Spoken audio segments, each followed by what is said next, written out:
ದಯವಿಟ್ಟು ಎಲ್ಲರೂ ಜಾಯ್ನ್ ಆಗಿ. ವಾಯ್ಸ್ ಕ್ಲಿಯರ್ ಇದೆಯಲ್ಲ? ನಮಸ್ತೆ. ವಾಯ್ಸ್ ಕ್ಲಿಯರ್ ಇದೆಯಲ್ಲ? ಓಕೆ. ಎಲ್ರಿಗೂ ನಮಸ್ತೆ. ನಾನು ನಿಮ್ಮ ಗಿರೀಶ್ ಮಟ್ಟಣ್ಣವರ್. ಇವತ್ತು ರವಿವಾರ ಬೆಳಗ್ಗೆನೆ ಈ ಲೈವ್ನಲ್ಲಿ ಮಾಹಿತಿ ಕೊಡುವಂತಹ ಉದ್ದೇಶ ಏನು ಅಂತ ಹೇಳಿದರೆ, ಸೌಜನ್ಯ ಪ್ರಕರಣದ ಬಗ್ಗೆ ಒಂದು ಅತ್ಯಂತ ಪ್ರಮುಖ ಬೆಳವಣಿಗೆ ಕರ್ನಾಟಕದ ಮಾನ್ಯ ಹೈಕೋರ್ಟ್ನಿಂದ ನಡೆದಿದೆ ನಿನ್ನೆ. ಏನು ಅಂತ ಹೇಳಿದರೆ, ಇದು ಅಕ್ವಿಟಲ್ ಕಮಿಟಿಗೆ, ಸೌಜನ್ಯ ಪ್ರಕರಣದ ಅಕ್ವಿಟಲ್ ಕಮಿಟಿಗೆ ಸಂಬಂಧಪಟ್ಟಂತಹ ವಿಷಯ. ನಿನ್ನೆ ಕರ್ನಾಟಕದ ಮಾನ್ಯ ಹೈಕೋರ್ಟ್ನ ಹಾನರೇಬಲ್ ಜಸ್ಟಿಸ್ ಶ್ಯಾಮ್ ಪ್ರಸಾದ್ ಅವರು ಇರತಕ್ಕಂತಹ ಬೆಂಚಿನಲ್ಲಿ ಸೌಜನ್ಯ ಪ್ರಕರಣದ ತನಿಖೆಯನ್ನು ದೋಷಪೂರಿತವಾಗಿ ಮಾಡಿದಂತಹ ಅಧಿಕಾರಿಗಳ ಮೇಲೆ ಕ್ರಮ ಕೈಗೊಳ್ಳೋದಕ್ಕೆ ನೋಟಿಸನ್ನು ಜಾರಿ ಮಾಡಿದೆ. ಯಾವ್ಯಾವ ಅಧಿಕಾರಿಗಳಿಗೆ ಜಾರಿ ಮಾಡಿದೆ?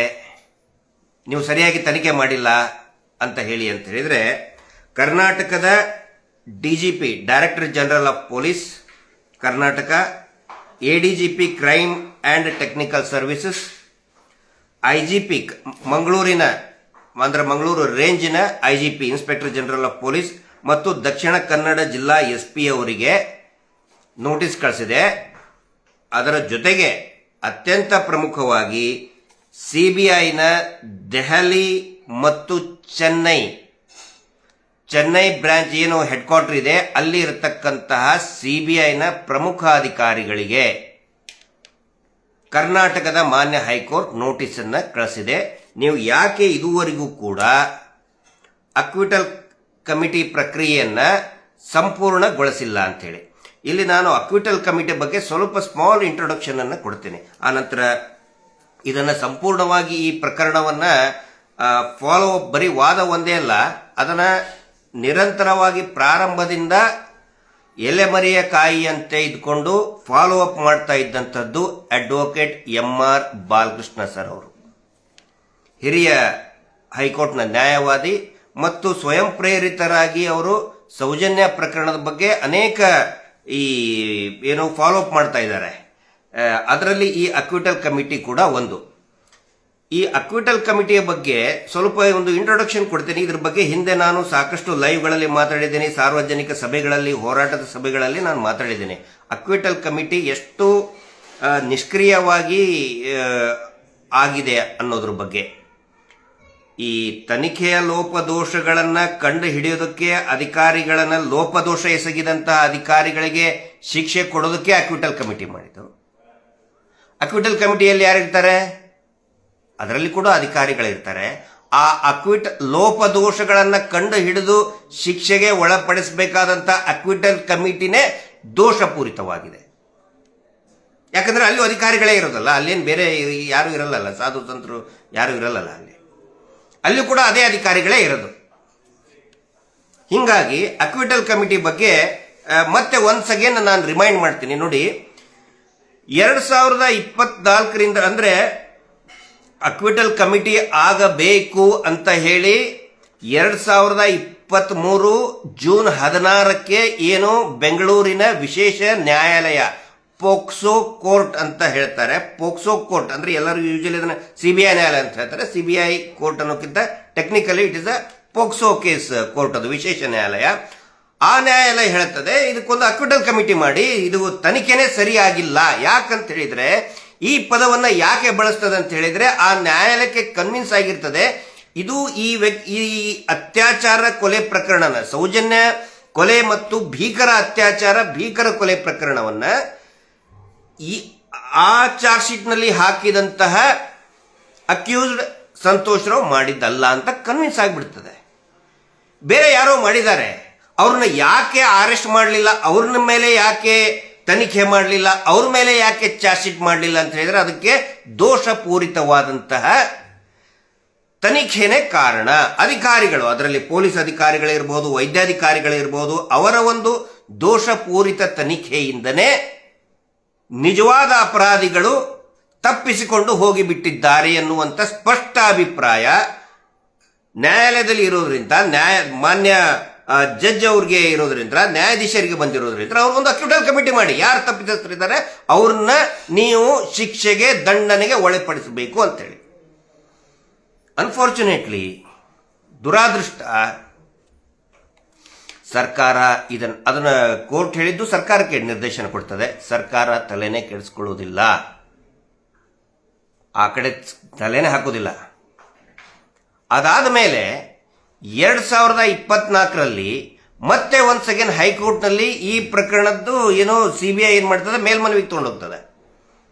ಇಲ್ಲ, ಸಂತೋಷ್ ರಾವ್ನೇ ಇದು ಮಾಡಿದ್ದು ಅಂತ ಹೇಳಿ ಮತ್ತೆ ಒನ್ಸ್ ಅಗೇನ್ ಹೈಕೋರ್ಟ್ ಚಾಟಿ ಬೀಸ್ತದಲ್ಲಿ. ಅವಾಗಲೂ ಕೂಡ ಶ್ರೀಯುತ MR ಬಾಲಕೃಷ್ಣ ಅವರು ಇದನ್ನ ವಾದವನ್ನ ಮಂಡಿಸ್ತಾರೆ. ಅವರು ಮತ್ತೆ ನಮ್ಮ ತಾರನಾಥ್ ಪೂಜಾರಿ ಅವರು ಇದರದ್ದು ವಾದವನ್ನ ಮಂಡಿಸ್ತಾರೆ. MR ಬಾಲಕೃಷ್ಣ ಅವರು ಮುಂಚೂಣಿಯಲ್ಲಿ ನಿಂತು ಅನೇಕ ದಾಖಲೆಗಳನ್ನು ಕಲೆಕ್ಟ್ ಮಾಡ್ತಾರೆ. ಅಲ್ಲಿ ಕೂಡ ಒನ್ಸ್ ಅಗೇನ್ ಹೇಳುತ್ತೆ ಹೈಕೋರ್ಟ್ ಏನು ಅಂತ ಹೇಳಿದ್ರೆ, ಈ ಅಕ್ವಿಟಲ್ ಕಮಿಟಿ ತಪ್ಪಿತಸ್ಥ ಅಧಿಕಾರಿಗಳ ಮೇಲೆ ಕ್ರಮ ಕೈಗೊಳ್ಳುವಂತಹ ಒಂದು ಸಮಿತಿಯನ್ನ ನೀವು ಆದಷ್ಟು ಬೇಗ ಮಾಡಿ, ಎಕ್ಸ್ಪೈರ್ಡೈಟ್ ಅಂದ್ರೆ ಫಾಸ್ಟ್ ಆಗಿ ಮಾಡಿ ಅಂತ ಮತ್ತೆ ಒನ್ಸ್ ಅಗೇನ್ ಕರ್ನಾಟಕದ ಹೈಕೋರ್ಟ್ ಹೇಳುತ್ತೆ. ಅದಾದ ಮೇಲೆ ನಾವು ಎಲ್ಲಾ ಹೋರಾಟದ ಸಭೆಗಳಲ್ಲಿ, ಮಹೇಶ್ ಶೆಟ್ಟಿ ತಿಮರೋಡಿ ಅವರು ಹಮ್ಮಿಕೊಂಡಂತಹ ಎಲ್ಲಾ ಹೋರಾಟದ ಸಭೆಗಳಲ್ಲಿ ಮತ್ತು ಅನೇಕ ಆಕ್ಟಿವಿಸ್ಟ್ಗಳು ಎಲ್ಲರೂ ಕೂಡ ಆಗ್ರಹ ಮಾಡೋದು ಒಂದೇ, ಅಕ್ವಿಟಲ್ ಕಮಿಟಿ ಅಂದ್ರೆ ಯಾರು ಯಾಕೆ ನಿಜವಾದ ಅಪರಾಧ ಸಿಕ್ಕಿಲ್ಲ ಅಂತ ಹೇಳಿದ್ರೆ ತನಿಖೆನೇ ಸರಿ ಮಾಡಿಲ್ಲ ಇದರಲ್ಲಿ. ಸೊ ಅವ್ರನ್ನ ನೀವು ಬೇಗ ಶಿಕ್ಷೆಗೆ ಒಳಪಡಿಸಿ ಅವರನ್ನ ವಿಚಾರಣೆ ಮಾಡಿದ್ರೆ ಗೊತ್ತಾಗುತ್ತೆ ಅವರ ಮೇಲೆ ಯಾರು ಕುತ್ಕೊಂಡಿದ್ದಾರೆ, ಯಾರು ಇದನ್ನ ದಾರಿ ತಪ್ಸಕ್ ಹೇಳಿದ್ದಾರೆ, ಅವಾಗ ಗೊತ್ತಾಗುತ್ತೆ. ಅದಕ್ಕಾಗಿ ನಿರಂತರವಾಗಿ ನಾವು ಆಗ್ರಹ ಮಾಡ್ತಾನೆ ಬಂದು ಅದರ ಪರಿಣಾಮವಾಗಿ 2025 ಜನವರಿಯಲ್ಲಿ, ಹೋದ ವರ್ಷ 4ನೇ ಜನವರಿ 2025ರಲ್ಲಿ ಒಂದು ಅಕ್ವಿಟಲ್ ಕಮಿಟಿಯನ್ನ ಮಾಡ್ತಾರೆ. ಆ ಅಕ್ವಿಟಲ್ ಕಮಿಟಿಯ ಹಣೆ ಬರಹ ನೋಡಿಬಿಟ್ರೆ, ಅಕ್ವಿಟಲ್ ಕಮಿಟಿ ಆಗಿದೆ, ನಿರ್ಧಾರ ತಗೊಂಡಿದ್ದಾರೆ ಸೌಜನ್ಯ ಕೇಸ್ ಪ್ರಕರಣದ ಬಗ್ಗೆ ಗೊತ್ತೇ ಆಗಿರಲಿಲ್ಲ ಯಾರಿಗೂ. ಒನ್ಸ್ ಅಗೇನ್ MR ಬಾಲಕೃಷ್ಣ ಅವರು, ಅಡ್ವೊಕೇಟ್ MR ಬಾಲಕೃಷ್ಣ ಅವರು ಮತ್ತೆ ಒನ್ಸ್ ಅಗೇನ್ ಅರ್ಜಿ ಹಾಕ್ತಾರೆ.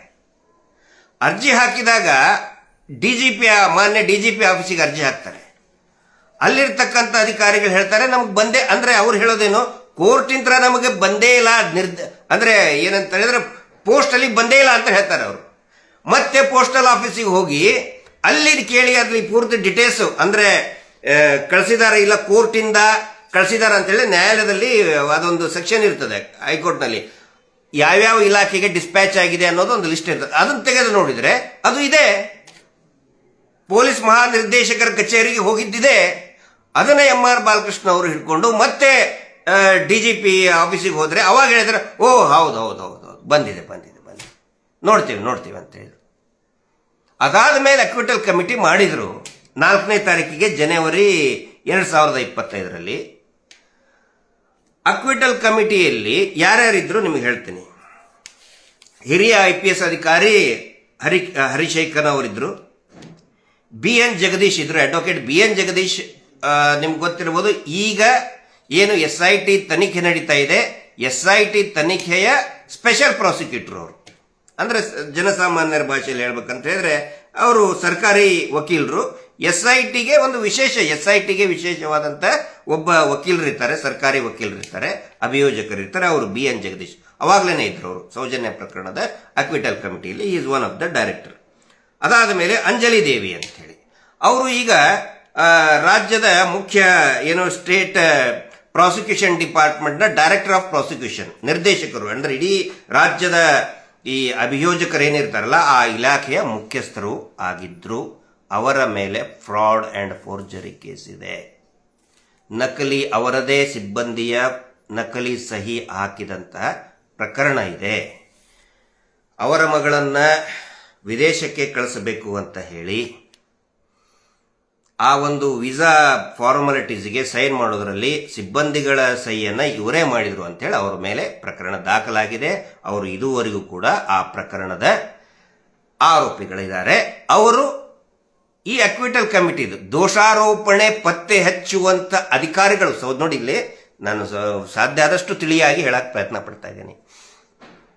ತನಿಖೆಯ ದೋಷಗಳನ್ನ ಮಾಡಿದಂತಹ ಅಪರಾಧಿಗಳನ್ನ ಗುರುತಿಸಿ ಅವರಿಗೆ ಶಿಕ್ಷೆಗೆ ಒಳಪಡಿಸುವಂತಹ ಕಮಿಟಿ ಅಧಿಕಾರಿಗಳು ಯಾರಿರ್ತಾರಲ್ಲ ಅವರು, ಆ ಅಧಿಕಾರಿಗಳ ಮೇಲೇನೆ ಅವ್ರ ಮೇಲೇನೆ ಫ್ರಾಡ್ ಕೇಸ್ ಆಗಿದೆ,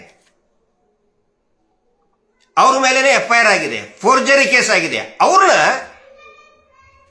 ಪ್ರಕರಣದ ತನಿಖೆ ದೋಷ ಮಾಡದಂತವ್ರನ್ನ ಪತ್ತೆ ಹಚ್ಚೋದಕ್ಕೆ ಶಿಕ್ಷೆ ಒಳಪಡಿಸೋಕೆ ಮಾಡಿದ್ದಾರೆ. ನೋಡ್ರಿ ಅಂತ ಹಣೆ ಬರ ಇದೆ. ಎಷ್ಟು ನೆಗ್ಲಿಜೆಂಟ್ ಆಗಿ ಇವರು ಸಮಿತಿಯ ಮೆಂಬರ್ಗಳನ್ನ ಆಯ್ಕೆ ಮಾಡ್ಕೊಂಡಿದ್ದಾರೆ. ಇನ್ನೊಬ್ರು ಇರೋದು ಕರ್ನಾಟಕ ಪೊಲೀಸ್ ಅಕಾಡೆಮಿ ಮೈಸೂರಿನ DYSP ಅವರು, ADI. ಇವ್ರನ್ನ ಯಾಕೆ ತಗೊಂಡ್ರು? ವೆರಿ ಮಿಸ್ಟರಿಯಸ್. ಯಾಕಂತ ಹೇಳಿದ್ರೆ ಪ್ರಕರಣ ನಡೆದಿದ್ದು ಬೆಳ್ತಂಗಡಿ ತಾಲೂಕಿನ ಧರ್ಮಸ್ಥಳದಲ್ಲಿ. ಹೀಗಿರುವಾಗ ಮೈಸೂರಿನ ತರಬೇತಿ ಕೇಂದ್ರದ ಒಬ್ಬ ಅಧಿಕಾರಿಯನ್ನ, ಸಬಾರ್ಡಿನೇಟ್ ಅಧಿಕಾರಿಯನ್ನ ಈ ಅಕ್ವಿಟಲ್ ಕಮಿಟಿಯಲ್ಲಿ ಯಾಕೆ ತಗೊಂಡ್ರು? ಅದರ ಔಚಿತ್ಯ ಏನು ಇದುವರೆಗೂ ಗೊತ್ತಾಗ್ತಾ ಇಲ್ಲ. ಯಾವ ಪ್ರಭಾವಿ ಅಧಿಕಾರಿಗಳು ಇದರಲ್ಲಿ ಕೆಲಸ ಮಾಡಿದ್ದಾರೆ ಅದು ನಮ್ಗೆ ಗೊತ್ತಿದೆ. ಇವ್ರನ್ನ ಯಾಕೆ ನೇಮಕ ಮಾಡಿದ್ರು, ಇವರ ಮೇಲೆ ಇರ್ತಕ್ಕಂತಹ ನಿರ್ದೇಶನ ಏನಿತ್ತು, ಬರುವಂತ ದಿನಗಳಲ್ಲಿ ಎಕ್ಸ್ಪ್ಲೇನ್ ಮಾಡ್ತೀವಿ. ಆದರೆ ನೋಡಿ, ಒಂದು ಟ್ರೈನಿಂಗ್ ಅಕಾಡೆಮಿಯ DYSP ಅವರನ್ನ ಮೋಸ್ಟ್ ಸೆನ್ಸಿಟಿವ್ ಕ್ರಿಮಿನಲ್ ಕೇಸ್, ಅದು ಕೂಡ ಆ ಭಾಗದಲ್ಲಿ ನಡೆದೇ ಇಲ್ಲ, ಮೈಸೂರು ಭಾಗದಲ್ಲಿ ನಡೆದೇ ಇಲ್ಲ. ಆ ನಂತರ ಅವರು ಕೆಲಸ ಮಾಡ್ತಕ್ಕಂಥ ಡಿಪಾರ್ಟ್ಮೆಂಟ್ ಟ್ರೈನಿಂಗ್ ಇನ್ಸ್ಟಿಟ್ಯೂಟ್, ಅದಕ್ಕೂ ಕ್ರೈಮ್ ಇನ್ವೆಸ್ಟಿಗೇಷನ್ಗೂ ಸಂಬಂಧನೇ ಇಲ್ಲ. ಸಂಬಂಧನೇ ಇಲ್ಲದೆ ಇರುವಂತಹ ಅಧಿಕಾರಿಯನ್ನ, ಟ್ರೈನಿಂಗ್ ಅಕಾಡೆಮಿಯ ಅಧಿಕಾರಿಯನ್ನ ಈ ಅಕ್ವಿಟಲ್ ಕಮಿಟಿಯ ಡೈರೆಕ್ಟರ್ ಯಾಕೆ ಮಾಡಿದ್ರು ಗೊತ್ತಿಲ್ಲ ಯಾರಿಗೂ. ಎಷ್ಟು ನೆಗ್ಲಿಜೆಂಟ್ ಆಗಿ ಆ ಅಕ್ವಿಟಲ್ ಕಮಿಟಿಯನ್ನ ಫಾರ್ಮೇಶನ್ ಮಾಡಿದ್ದಾರೆ. ಆಯ್ತು, ಫಾರ್ಮೇಶನ್ ಮಾಡಿದ ಮೇಲೆ ಅದು ಯಾವಾಗ ಮುಗೀತು ಯಾರಿಗೂ ಗೊತ್ತಿಲ್ಲ. ಏನು ನಿರ್ಧಾರ ತಗೊಂಡು ಯಾರಿಗೂ ಗೊತ್ತಿಲ್ಲ. ಯಾವ ಮಾಧ್ಯಮ ಬಿಡಿ, ವರ್ಸ್ಟ್ ಮೀಡಿಯಾ, ನಮ್ಮ ಕರ್ನಾಟಕದ ಕೆಟ್ಟ ಗೊಬ್ಬು ಗಲೀಜು ಹೊಲಸು ಮಾಧ್ಯಮಗಳು ಯಾರು ಕೂಡ ಇದ್ರ ಬಗ್ಗೆ ಒಂದೇ ಒಂದು ಪ್ರಸಾರ ಏನು ಮಾಡಲಿಲ್ಲ. ಜನವರಿ 4ನೇ ತಾರೀಕಿಗೆ ಆದಂತ ನಿರ್ಣಯ, ಅಂದ್ರೆ 4ನೇ ತಾರೀಕಿಗೆ ಅದು ಹೊರಗಡೆ ಬರ್ತದೆ. ಅದರಲ್ಲಿ ಏನು ನಿರ್ಣಯ ತಗೋತಾರೆ? ಅಕ್ವಿಟಲ್ ಕಮಿಟಿಯಲ್ಲಿ ಈ 4 ಜನ 4 ಗೋಡೆ ಮಧ್ಯೆ ಕುತ್ಕೊಂಡು ನಿರ್ಧಾರ ತಗೊಂಡ್ಬಿಟ್ರಲ್ಲ. ಏನಂತ ಹೇಳಿದ್ರೆ, ಒಂದು ವೇಳೆ ಏನಾದರೂ CBI, ಯಾಕಂತ ಹೇಳಿದ್ರೆ ಇದು CBI ವ್ಯಾಪ್ತಿಗೆ ಬರ್ತದೆ. ಎಸ್, ಆಫ್ ಕೋರ್ಸ್, ತನಿಖೆ ಮಾಡಿದ್ದು CBI, ಅಂದ್ರೆ ಅಂತಿಮ ವರದಿ ಕೊಟ್ಟಿದ್ದು CBI, ಫೈನಲ್ ರಿಪೋರ್ಟ್ ಕೊಟ್ಟಿದ್ದು CBI. ಸೊ CBI ಏನಾದರೂ ನಮಗೆ ತಪ್ಪಿತಸ್ಥ ಅಧಿಕಾರಿಗಳ ಮೇಲೆ ಕ್ರಮ ಕೈಗೊಳ್ಳಿ ಅಂತ ನಮಗೆ ಹೇಳಿದ್ರೆ ನಾವು ಕೈಗೊಳ್ತೇವೆ ಅಂತ ಹೇಳಿ ನಿರ್ಣಯ ತಗೊಂಡ್ರು. ಅಂದ್ರೆ ನಾವು ಮಾಡಲ್ಲ. ಓಕೆ, ಸರಿ. ನೆಕ್ಸ್ಟ್ ಇಲ್ಲಿ ಬರ್ತಕ್ಕಂಥ ಪ್ರಶ್ನೆ, ಇದನ್ನ ನಾನು ಹಿರಿಯ ಅಧಿಕಾರಿಗಳ ಜೊತೆಗೂ ಕೂಡ ಚರ್ಚೆ ಮಾಡಿದ್ದೀನಿ. ಬಾಲಕೃಷ್ಣ ಅವರು ಕೂಡ ಸಾಕಷ್ಟು, MR ಬಾಲಕೃಷ್ಣ ಅವರು ಸಾಕಷ್ಟು ಚರ್ಚೆ ಮಾಡಿದ್ದಾರೆ, ವಾದ ಮಾಡಿದ್ದಾರೆ. ನಾನು ಕೂಡ ಒಬ್ಬ ಅತ್ಯಂತ ಹಿರಿಯ ಅಧಿಕಾರಿಗಳ ಜೊತೆಗೇನೆ ಈ ಕುರಿತಾಗಿ ವಾದ ಮಾಡಿದ್ದೇನೆ. ಏನಂತ ಹೇಳಿದ್ರೆ ನೋಡಿ, ಇವ್ರು ಹೇಳ್ತಾರಲ್ಲ CBI ನಮಗೆ ಹೇಳಿದ್ರೆ ಕ್ರಮ ಕೈಗೊಳ್ತೀವಿ ಅಂತ ಹೇಳಿ. ನಾವು ಕೇಳೋದು, ನೀವು CBI ಎಲ್ಲಿ ಕಳಿಸ್ಕೊಟ್ಟಿದ್ರಿ ಈ ತರ ನಿರ್ಣಯ ತೆಗೆದುಕೊಂಡಿದ್ದೀವಿ ನಾವು ಅಂತ ಹೇಳಿ? ಇಲ್ಲವೇ ಇಲ್ಲ. ಅದನ್ನು ಕೂಡ RTI ನಲ್ಲಿ ಕೇಳಾಯ್ತು. ಇಲ್ಲ, ಅದನ್ನು ನಾವು ಕಳ್ಸಕ್ ಬರುದಿಲ್ಲ ಅಂತ ಹೇಳ್ತಾರೆ. ಈಗ CBI ಹೇಳ್ಬೇಕು ತಾನೆ ಇವ್ರಿಗೆ, ಯಾರಿಗೆ? ರಾಜ್ಯ ಸರ್ಕಾರಕ್ಕೆ ಹೇಳಬೇಕು, ಅಥವಾ ಹೋಮ್ ಡಿಪಾರ್ಟ್ಮೆಂಟ್ಗೆ CBI ಹೇಳಬೇಕು, ಇಂಥವ್ರ ಮೇಲೆ ನೀವು ಕ್ರಮ ಕೈಗೊಳ್ಳಿ ಅಂತೇಳಿ ಅವರು ಹೇಳಬೇಕು. ಅಂತ ಹೇಳಿದ್ರೆ ಇವರು ಇಲ್ಲಿ ಈ ನಿರ್ಣಯ ತೆಗೆದುಕೊಂಡಿದ್ದಾರೆ ಅಂತೇಳಿ CBIಗೆ ಯಾವಾಗ ಹೇಳಿದ್ದಾರೆ? ಲೆಟರ್ ಕರೆಸ್ಪಾಂಡೆನ್ಸ್ ಆಗೇ ಇಲ್ಲ, ಪತ್ರ ರವಾನೆ ಆಗೇ ಇಲ್ಲ. ಪತ್ರ ರವಾನೆ ಆಗೇ ಇಲ್ಲ ಅಂದ ಮೇಲೆ CBI ಹೆಂಗೆ ಹೇಳ್ತಾರೆ ಇವ್ರಿಗೆ? ಇಲ್ಲಿ ಕುತ್ಕೊಂಡು ಕುಕ್ಕು ಅಂತ ಹೇಳ್ಬಿಟ್ರೆ ಇಲ್ಲಿ ಗೊತ್ತಾಗ್ಬಿಡ್ತದ CBI ಅವ್ರಿಗೆ? 4 ಗೋಡೆ ಮೇಲೆ ನಲ್ಲಿ ಒಳಗಡೆ ಕುತ್ಕೊಂಡು 4 ಜನ ಕುತ್ಕೊಂಡು, 4 ಜನ ಡೈರೆಕ್ಟರ್ ಕುತ್ಕೊಂಡು ಒಂದು ಇಂದಿಷ್ಟು ಬರೆದು ಸಹಿ ಮಾಡಿಬಿಟ್ರೆ CBI ಗೊತ್ತಾಗತ್ತಾ? ಇಲ್ಲ. ಲೆಟರ್ ಕರೆಸ್ಪಾಂಡೆನ್ಸ್ ಆಗಬೇಕಲ್ಲ. ಎಲ್ಲಿ ಆಗಿದೆ ಅಂತ ಕೇಳಿದ್ರೆ ನೋ ಐಡಿಯಾ, ಏನು ಮಾಡಿಲ್ಲ. ಬುಡಕ್ಕೆ ಫೈಲ್ ಬುಡಕ್ಕೆ ಇಟ್ಕೊಂಡು ಮೇಲೆ ಕುತ್ಕೊಂಡು ಬಿಟ್ಟಿದ್ದಾರೆ ಎಲ್ಲರೂ. ಈ ರಾಜ್ಯದ ಆಡಳಿತ ಇಷ್ಟು ಅಂದರೆ ಅಧಿಕಾರಿಗಳು ಇಷ್ಟು ನೀಚ ಮಟ್ಟಕ್ಕೆ ಹೋಗಿದ್ದಾರೆ ಸೌಜನ್ಯ ಪ್ರಕರಣ ವಿಷಯಕ್ಕೆ ಬಂದಾಗ ಅಥವಾ ಅತ್ಯಾಚಾರ ಪ್ರಕರಣಗಳಿಗೆ ಬಂದಾಗ ಅಷ್ಟೊಂದು ನೀಚತನವನ್ನು ಪ್ರದರ್ಶನ ಮಾಡಿದ್ದಾರೆ. ಆನಂತರ CBI ತನಿಖೆ ಈಗ ಹೇಳ್ತಾರೆ, ಈಗ CBIದವರು ನಮಗೆ ರೆಕಮೆಂಡ್ ಮಾಡಲಿ. ಇದರ ಹಿನ್ನೆಲೆಯಲ್ಲಿ ಅಂದರೆ CBIಗೂ ಕೂಡ ಏನು ಇದರ ಬಗ್ಗೆ ನಾಲೆಜ್ ಇಲ್ಲ, ಇವರು ಅಕ್ವಿಟಲ್ ಕಮಿಟಿ ಮಾಡಿದಾರ ಇಲ್ಲ ಅಂತೇಳಿ. ಅದರ ಸಲುವಾಗಿ MR ಬಾಲಕೃಷ್ಣ ಅವರು ಮತ್ತೆ ಒಂದ್ಸಗೇನು ಕುಸುಮಾವತಿ ಅರ್ಜಿ ಹಾಕಿ ಇದನ್ನ ನಿರ್ದೇಶನವನ್ನು ಕೊಡಬೇಕು ಅಂತ ಹೇಳಿದಾಗ ಅದಕ್ಕೆ ಒನ್ಸ್ ಅಗೇನ್ ಹೈಕೋರ್ಟ್ ಮೊನ್ನೆ ಗುರುವಾರ ಇದರ ಕುರಿತಾದಂಥ ವಾದ ವಿವಾದ ಆಯಿತು. ಅದಕ್ಕೆ ಹೈಕೋರ್ಟ್ ಸಂಪೂರ್ಣವಾಗಿ ಒಪ್ಪಿಗೆ ನೀಡಿ ಎಲ್ಲ ರಾಜ್ಯದ ಅಧಿಕಾರಿಗಳಿಗೆ, ಹಿರಿಯ ಅಧಿಕಾರಿಗಳಿಗೆ ಮತ್ತು CBIನ ಹಿರಿಯ ಅಧಿಕಾರಿಗಳಿಗೆ ನೋಟಿಸನ್ನು ಜಾರಿ ಮಾಡಿ ಅವರ ಮೇಲೆ ಕ್ರಮವನ್ನು ಕೈಗೊಳ್ಳುವುದಕ್ಕೆ ಮುಂದಿನ ದಿನಾಂಕ ಫೆಬ್ರವರಿ 23, ಇದೇ ತಿಂಗಳು ಫೆಬ್ರವರಿ 23ನೇ ತಾರೀಕಿಗೆ ದಿನಾಂಕವನ್ನು ನಿಗದಿ ಮಾಡಿದೆ.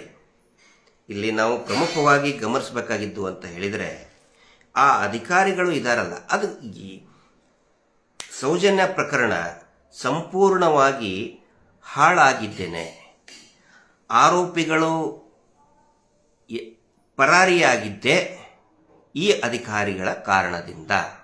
ಸಂತೋಷ್ ರಾವ್ನನ್ನ ಹಿಡ್ಕೊಂಡು ಬಂದಿದ್ದು ಪೊಲೀಸರಲ್ಲ, ಸಂತೋಷ್ ರಾವ್ನನ್ನ ಹಿಡ್ಕೊಂಡು ಬಂದಿದ್ದು ಇದೇ ನಕಲಿ ದೇವಮಾನವನ ಅತ್ಯಾಚಾರಿ ಗ್ಯಾಂಗಿನ ಒಬ್ಬ ಸದಸ್ಯ. ಅವನ ಪಡೆ ಘಟನೆ ನಡೆದು 2 ದಿನ ಆದ ಮೇಲೆ ಹಿಡ್ಕೊಂಡು ಬರ್ತಾನೆ. ಅವನೇ ಪೊಲೀಸರಿಗೆ ಹಸ್ತಾಂತರ ಮಾಡ್ತಾನೆ ಸಂತೋಷ್ ರಾವ್ನನ್ನ.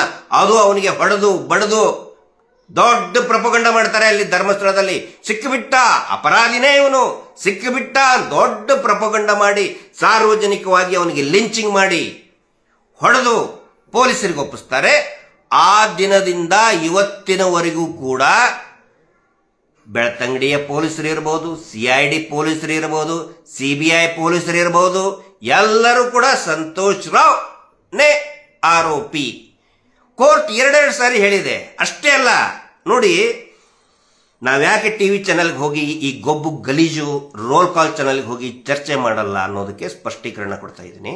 ಯಾಕೆ ಅಂತ ಹೇಳಿದ್ರೆ, ಇವ್ರು ಕರ್ಕೊಂಡು ಬರೋದು ಯಾರೋ ಆ ಕಡೆಯಿಂದ ರೋಲ್ ಕಾಲ್ ಗಿರಾಕಿಗಳನ್ನೇ ಬಾಯಲ್ಲಿ ಎಲುಬು ಇಟ್ಕೊಂಡು ಮಾತಾಡ್ತಿರ್ತಾರೆ. ಅವ್ರು ಹೇಳೋದೇನಂತ ಹೇಳಿದ್ರೆ, ಸಾಕ್ಷಿ ಆಧಾರಗಳ ಕೊರತೆಯಿಂದ ಸಂತೋಷ್ ರಾವ್ ಖುಲಾಸೆ ಆದಂತೆ ನಾಚಿಕೆಡಿಗಳು ಹೇಳ್ತಾರೆ.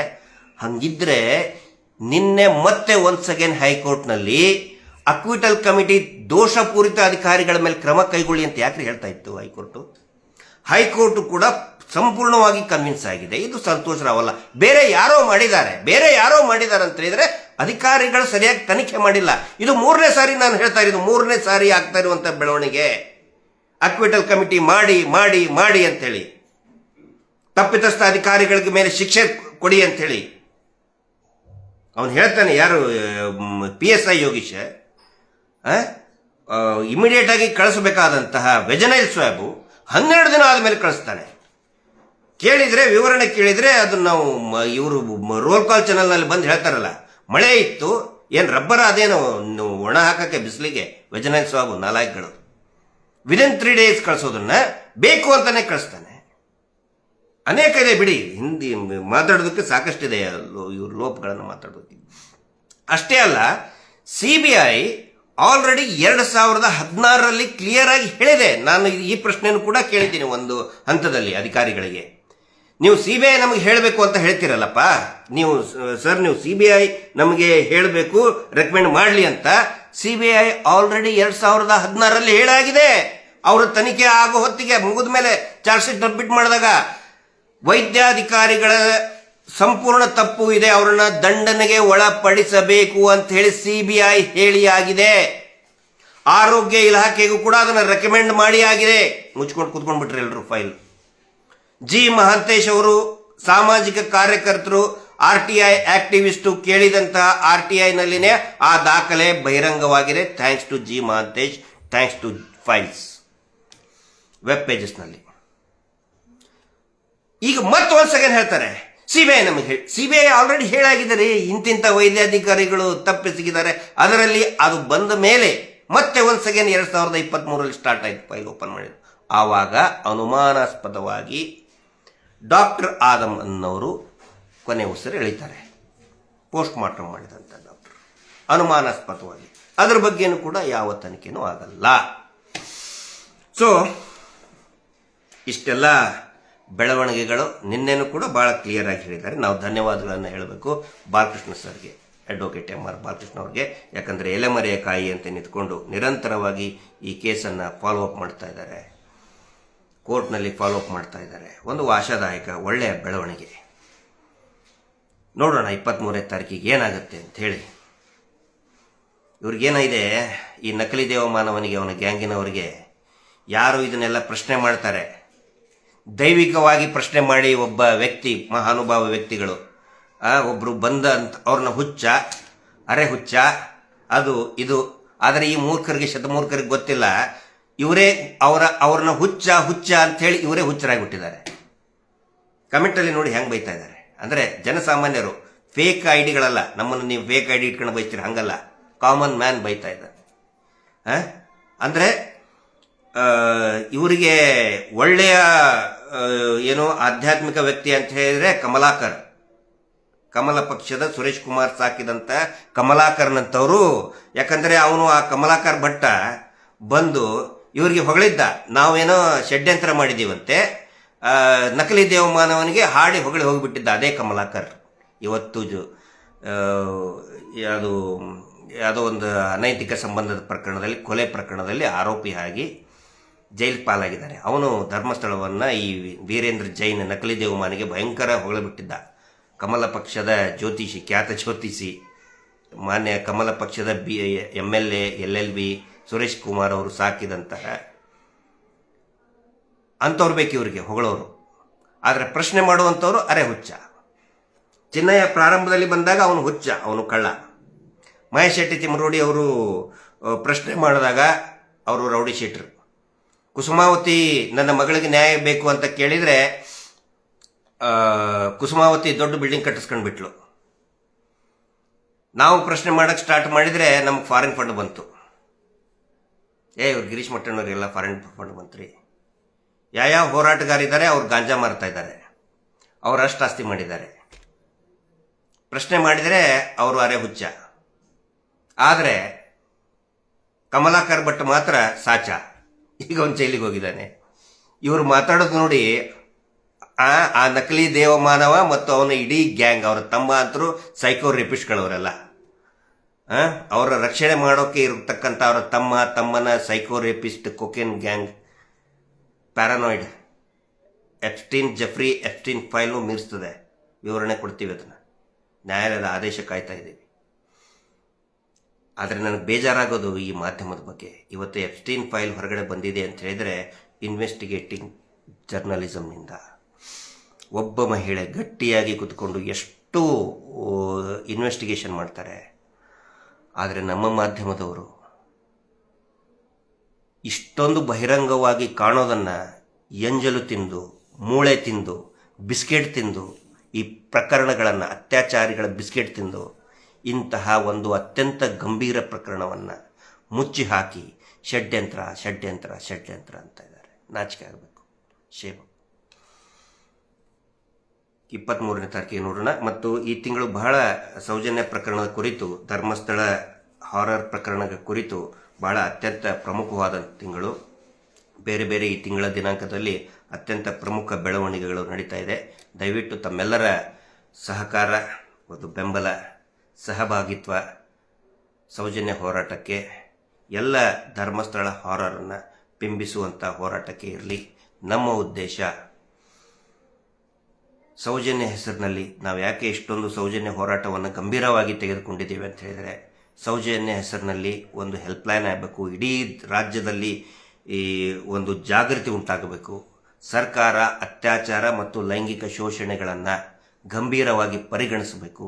ಇಡೀ ರಾಜ್ಯದಲ್ಲಿ Karnataka should become rape free state.